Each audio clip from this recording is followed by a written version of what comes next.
Hello and welcome to the Flores Kitchen. Today we're going to be butchering my daughter's first big game harvest ever.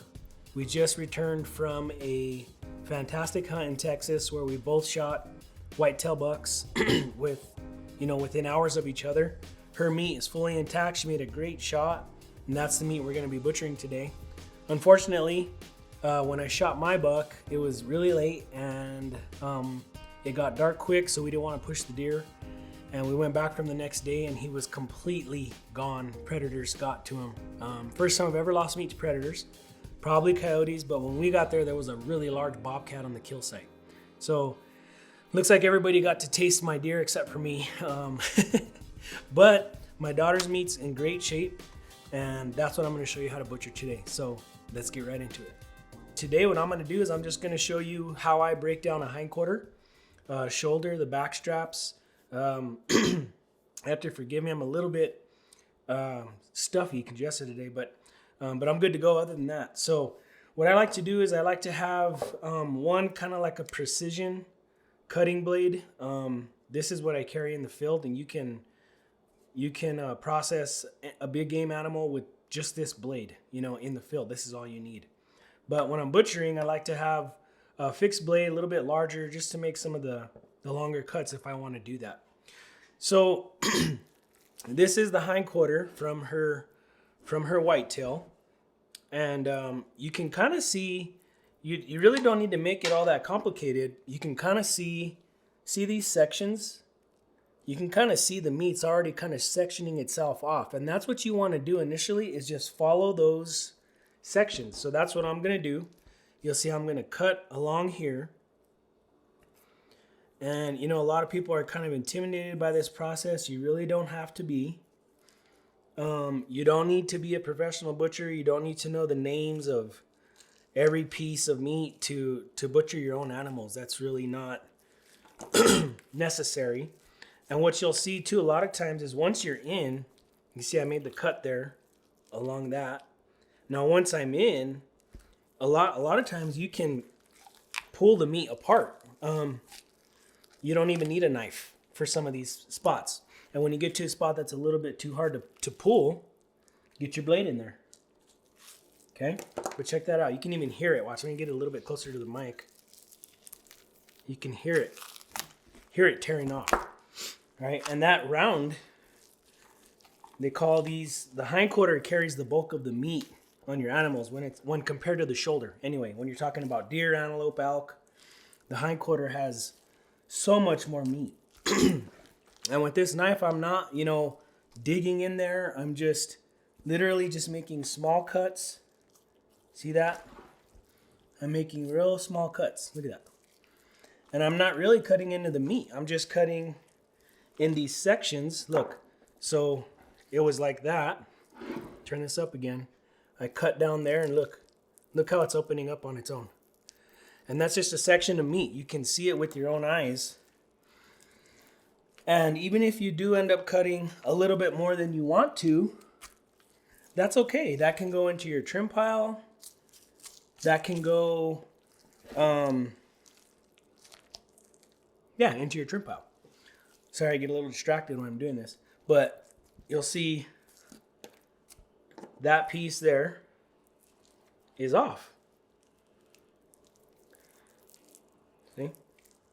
Now you still got all this silver skin. See that there? They call that silver skin. And it's not great for eating. So this is not, though it's off the bone, what I'm going to do later, and you can do it to your heart's content, however clean you want it, but I'll get my blade under there. See that? And I'll just get that silver skin right off my meat. Okay? And you can do this with a fillet knife, something real thin. Don't be afraid to cut too much off, because you can always go back to this silver skin and I can trim that off to throw into my ground pile. Okay? So nothing goes to waste. But look, you'll see it's starting to clean up. You see that? And I'll do the same. I'll go around this whole round here, and I'll just clean up all that silver skin. All right? And I'll leave as I go. I'm gonna have a pile of trim. I'll have a trim pile right here. So as I go, my trim pile is gonna get bigger and bigger. Okay. But there's also some tendons you gotta get off, and like that's fat there, right? And deer fat, at least for me, is not very tasty. So I don't leave it on my meat. But other than that, that piece is off. Okay, so there's one round there. I believe this is the eye of round. Just another solid piece of meat, right? But I'll come here and I'll trim this fat off. Throw that there. So the big parts of your deer actually, or your elk or your antelope, or whatever you're butchering, it doesn't take very long to get them off the bone, or even to clean them up. You know, I mean, this is really fast, right? I can break down this hindquarter and, you know, if I'm not explaining things, probably in 10, 15 minutes, you know, but there's no rush, you know, make sure you do a good job. If you see a section, see, you can see another section of meat exposing itself already. Look, see this? That's called the sirloin, or some people call it a football round. It does look like a football. When you get that first round off, you'll start to feel the bone. And the bone runs right here, and this sirloin, this football round, wraps all the way around the bone. Okay, and so I just like to expose that as I go. And once you know where the bones are, you can also cut along the bone. Watch your fingers, especially if you're using a precision blade like this. This is basically a scalpel, and you will cut yourself really fast, right?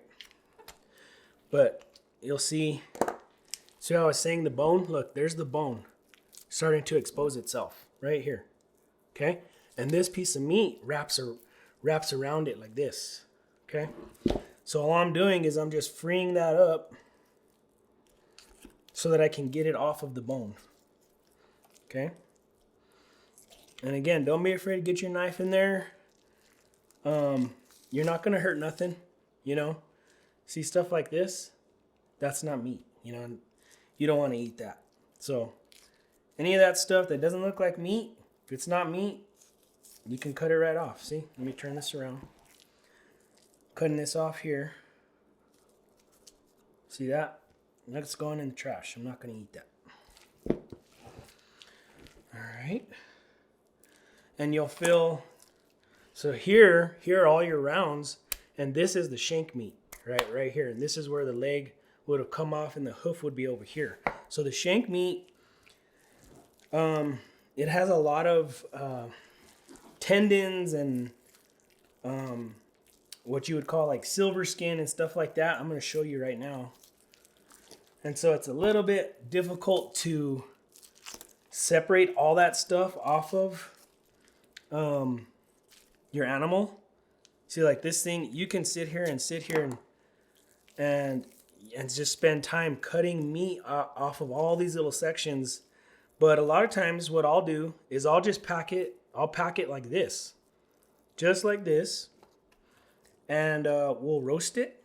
We'll slow roast it. And then the meat comes off of that really easily. So you don't have to spend a whole lot of time, you know, breaking this thing down, part of the shank meat. You can just pack that as is. And that's a lot of times what I'll do is I'll just get my hacksaw. I'll cut it here, right below the sirloin, right below that football round. And I'll just slow roast the whole shank, you know. But you can also get your blade in here right now and just cut it off the bone and not worry about the bone at all, okay? So that's what I'll do with this one, just to show you what I'm doing. You can see the bone being exposed. See that? There's the bone.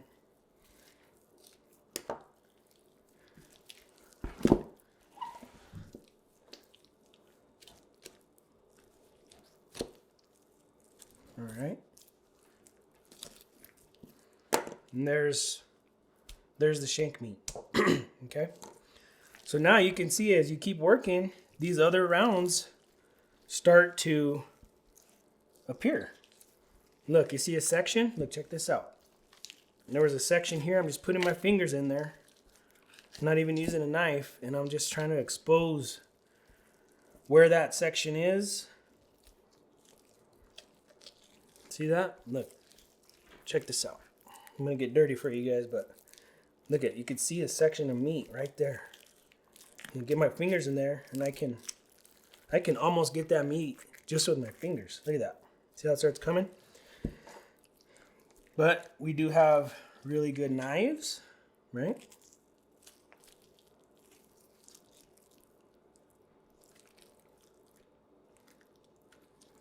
And so get your knife in there, and you can look at it from the other side. I'm like, oh yeah, there's that division.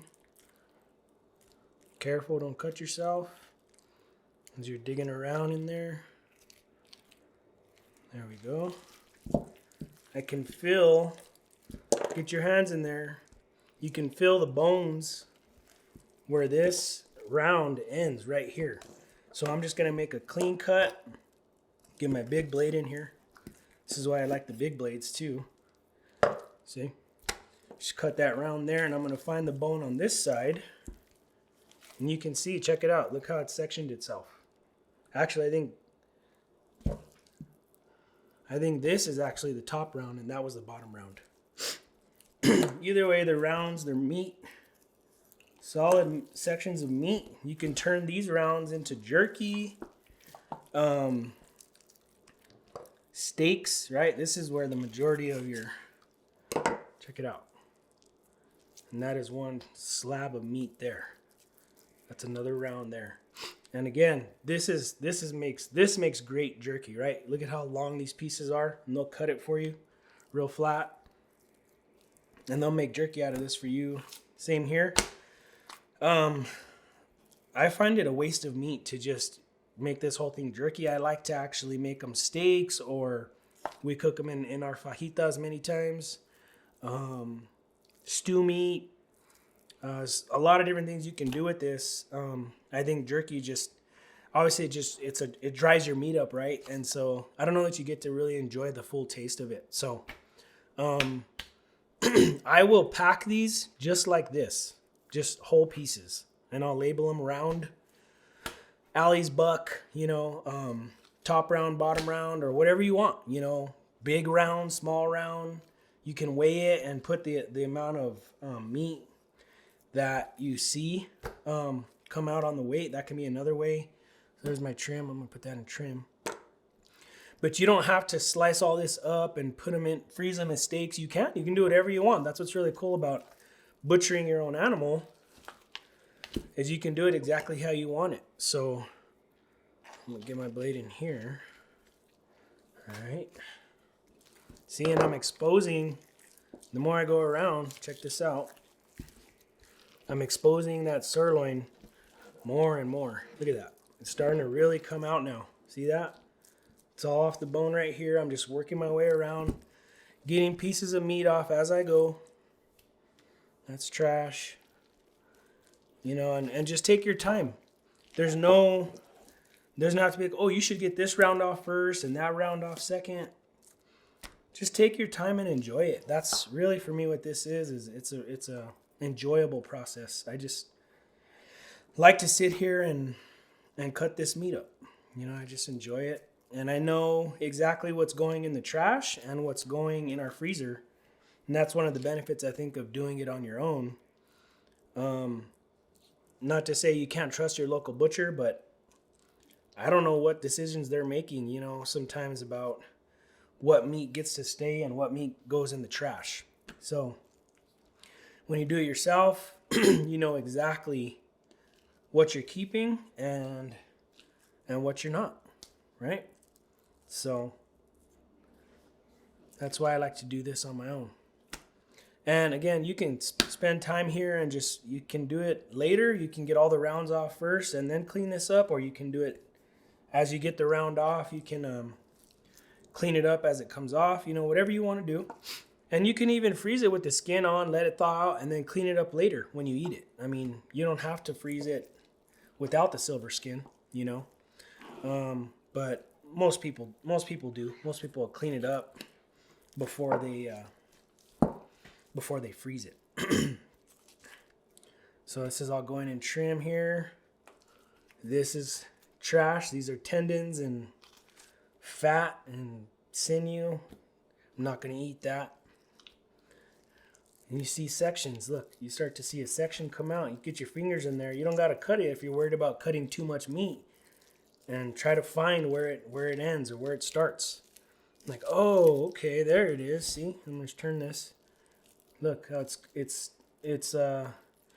it's discovering itself for you, you know. It's showing you where it's at naturally. And that's all there is to it. Just follow the natural cuts. Don't be afraid to cut a chunk of meat off. Even if you don't, oh man, is that a round? What is that? Is that trim? Nothing goes to waste. Nothing goes to waste. If you don't like the way something looks on a big chunk of meat, cut it off and put it in your trim pile. And that's all I'm doing. And this is the same process you would use for elk, antelope, deer, really any of these game species out in the wild. It's the same process. So I'm going to get this sirloin off the bone now. So I'm going to cut all the way across the bottom, my sirloin there. There's the cut I made right here. And it's now cut all the way across the bottom. Now I can see the bone, and little by little, I can get my precision blade in there, and I can start cutting that sirloin off the bone. Okay. Be careful with this knife. I have cut myself with this knife, and not bad, but someday you cut yourself with something like this and you don't even know you did. That's how sharp they are. So check it out. I'm just coming off the bone. See that? And it's still there, still on the bone. So I'm going to grab the sirloin, and I'm going to decide where I want it to come off here from the body, and I'm just going to make a cut, and that's all I did. All right. So there is the femur, and here is the sirloin. Let me cut off this little chunk of meat here. This is separate. Okay. And there's all these other little steaks on here. You can do whatever you want with them. You can pack them just like that, or throw them in your trim and trim it all out later. But there's the sirloin, or what they call the football round, right? And you'll see there's a lot of silver skin here, right? Can you see that? That's silver skin. Silver skin. So you can open this up, you know, a little bit more here.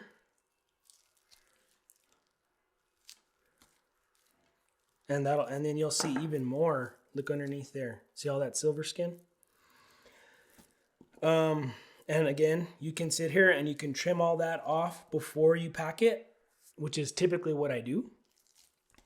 Or you can just pack it just like this, and then when it thaws, when you're ready to eat it, you can trim it all up as you wish when you're ready to eat it. So here's my pieces here, all my rounds. And you'll see there's still quite a bit of meat on this bone. So I'll just keep working. You know, as the rounds come off, it gets easier and easier because there's less to work on, right? And there's less in the way. So I'll just take my time and get the rest of this meat off. See? That's good meat right there. Solid chunk of meat. There's your trim. And you basically just keep doing this until you're satisfied that this bone is, I mean, you've carved it up. You know, you've carved it out. There's nothing left.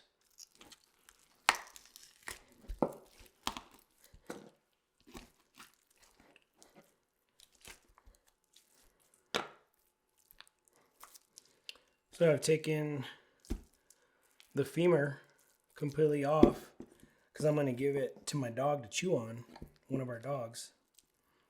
And she likes these big bones. A lot of times too, what I'll do is instead of having a trim pile that becomes burger, I'll actually just cut these into stew meat, and I'll have packs of stew meat because we eat a lot of stew.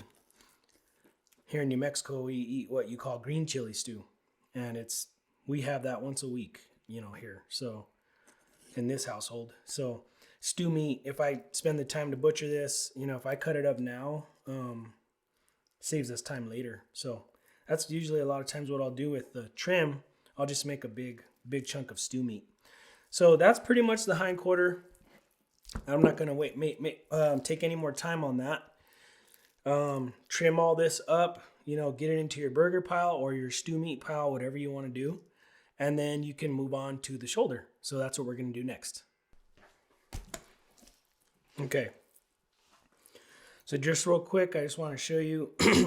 These are the tenderloins.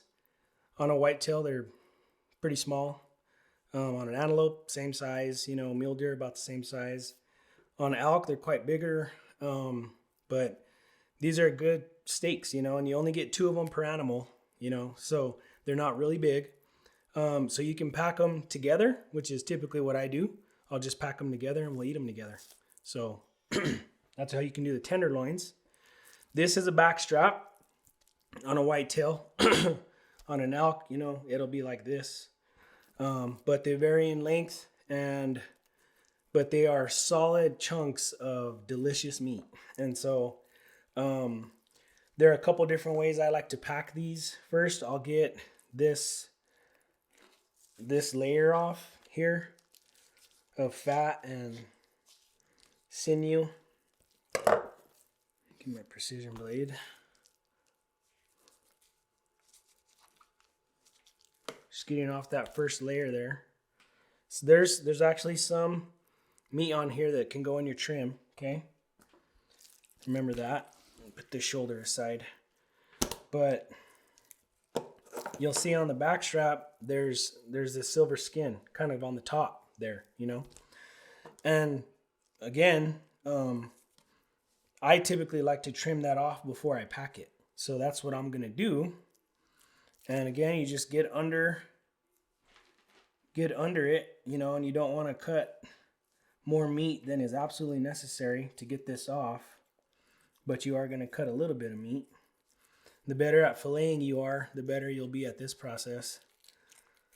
I'm not an expert filleter by any means, but try not to lose too much meat here. Just take your time. No, there's no race, there's no rush. And you'll see it coming off there. See that?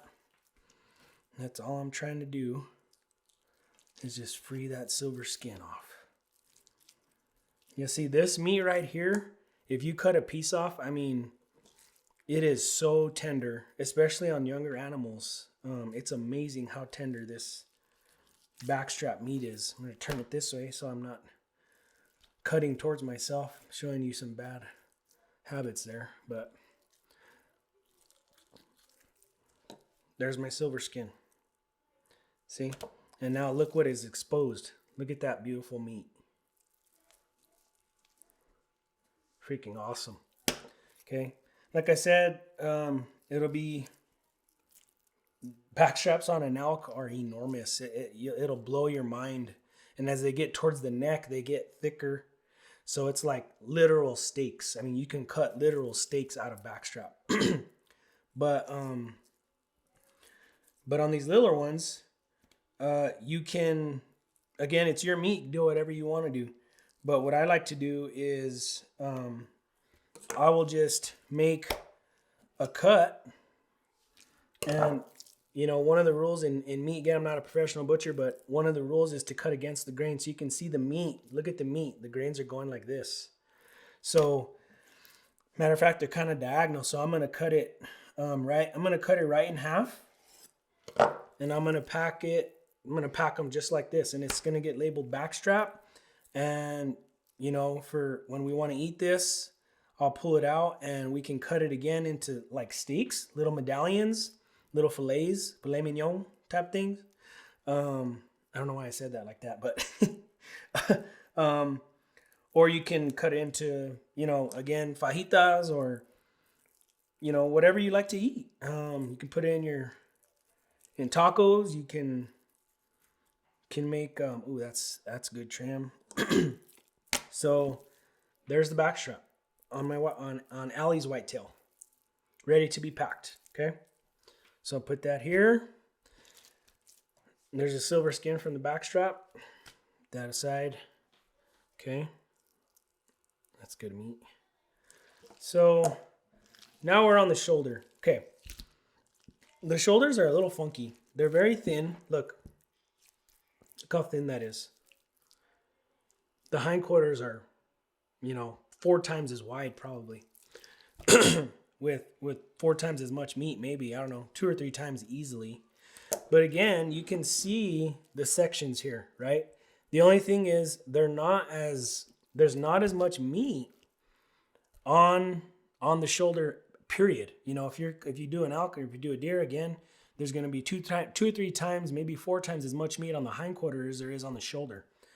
So what I like to do is, you can do how I did the hindquarter. You can break all this down. You can get in here and start precision cutting and, exposing all the little slivers of meat in here.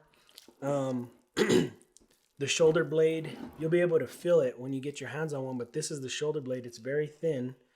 And this meat right here is just kind of stuck on it. And the shoulder blade kind of goes up. It's like flat, and then it goes up a little right here. So there's like a little stake right here.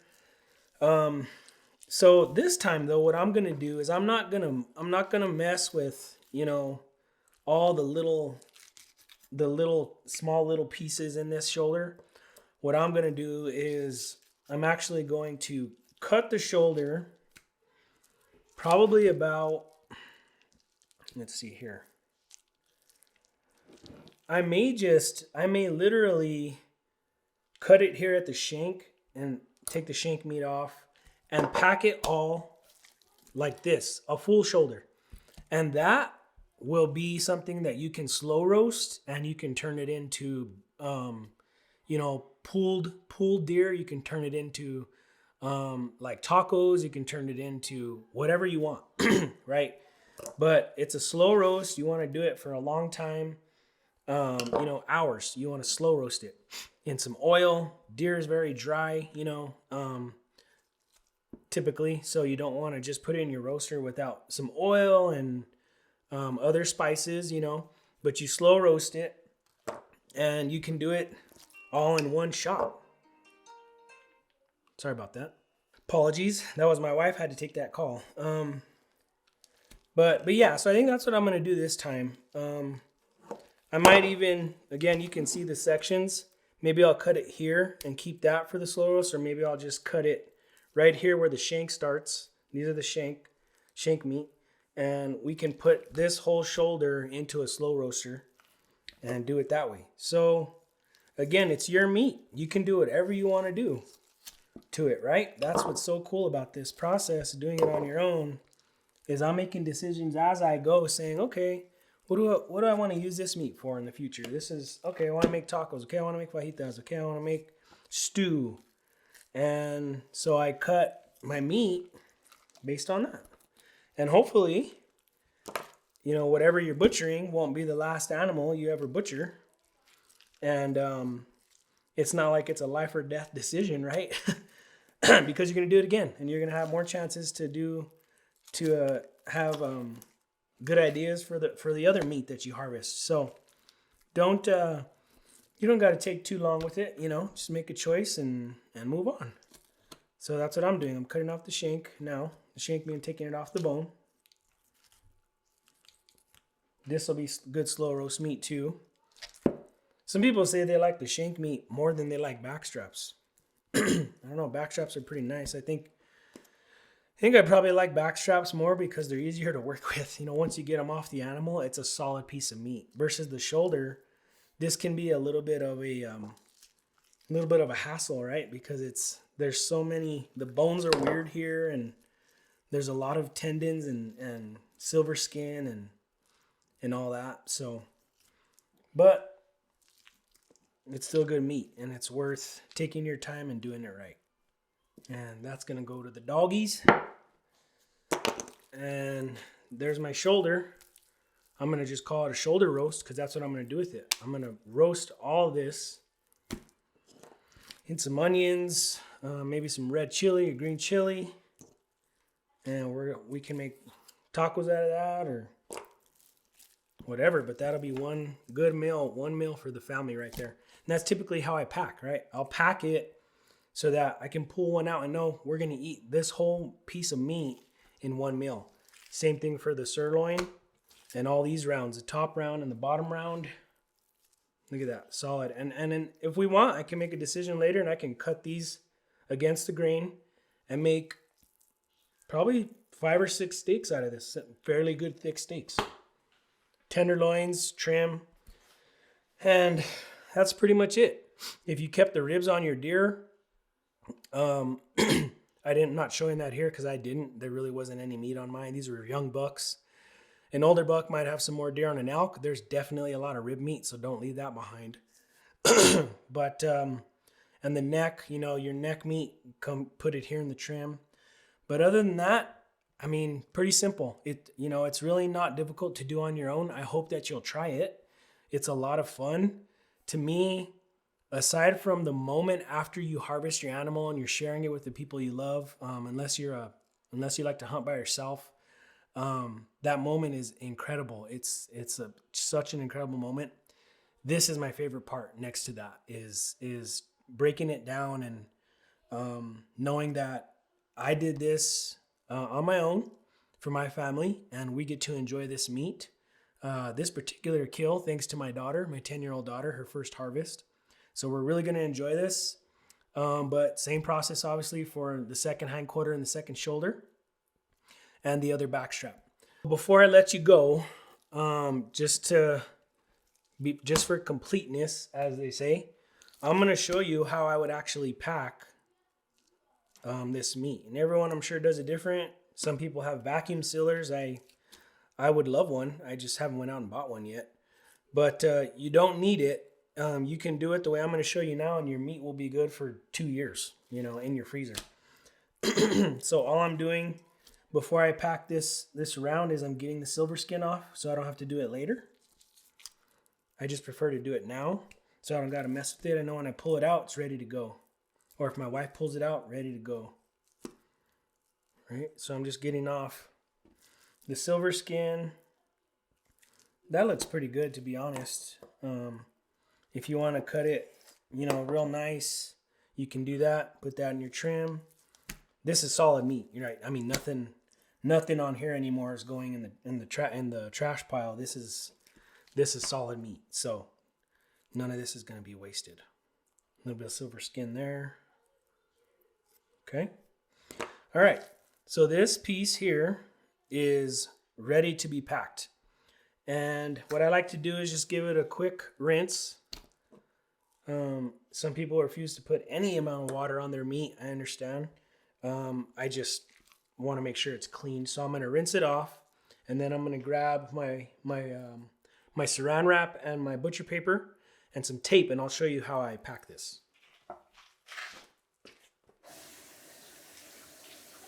I've washed this off, just a quick rinse, and it's ready to be packed. So I have my saran wrap and I have some butcher paper. So I'm going to get my saran wrap first. All right. And all I'm going to do is put my meat right in the middle. Okay.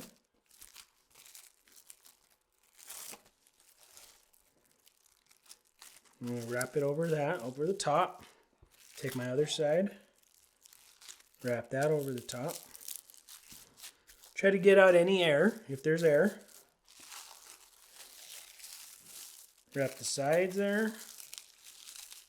And wrap it again from the side. And I'm going to get another piece and do the same thing.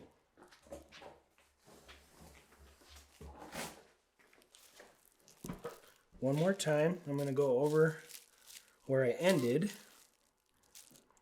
Right? Flip it over. sides. Get a piece bigger than you think you need. I'm squeezing it tight to get as much air out as possible. If you have a vacuum sealer, it does it for you, right? But if you don't need one. This will work. Okay? So that's double layered saran wrap. Turn this over. Okay, now I'm going to get a piece of butcher paper. Slightly bigger, you know, than your, where my scissors go. Slightly bigger than your piece of meat.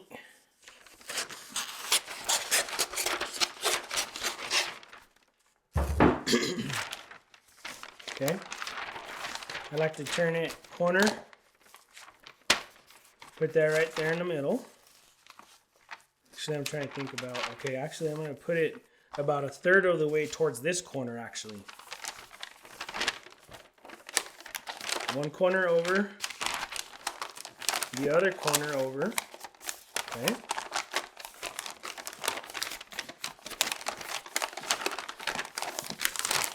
Here comes this side. See? Just like that. Now if you want, usually I use painter's tape and I can't find where I put it. So this is just for demonstration purposes. Get some tape, you know, on your, where you don't want it to move. Okay, and then just fold it the rest of the way. Keep it tight. Don't tear it. Keep it tight though. Okay. Good. Now I'm gonna take this piece of tape.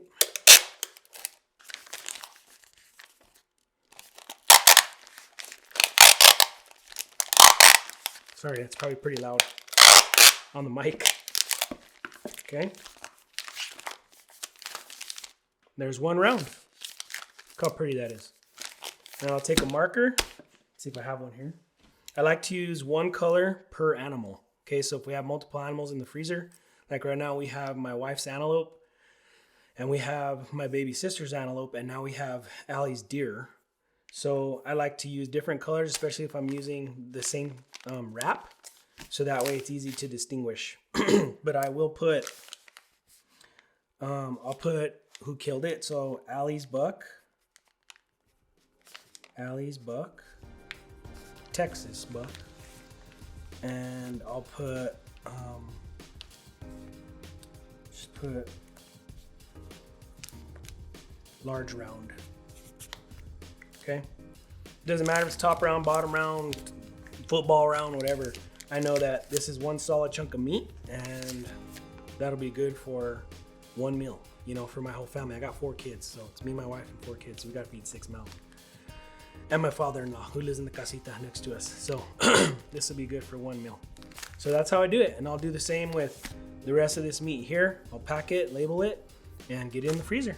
And it'll be good like this for, we've eaten it. It hasn't lasted more than 2 years for us, you know, any of our meat. But this is perfect. So that's how I pack my meat.